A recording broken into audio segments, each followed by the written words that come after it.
దుర్తిలో భారీగా ఎర్రచందనం దుంగలను పోలీసులు స్వాధీనం చేసుకున్నారు.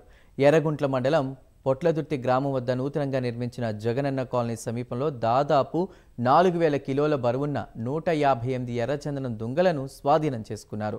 అర్ధరాత్రి వేళ మినీ లారీలో ఎర్రచందనం దుంగలను లోడ్ చేస్తున్నారని పోలీసులకు సమాచారం రావడంతో దాడి చేసి స్వాధీనం చేసుకుని స్టేషన్కు తరలించారు.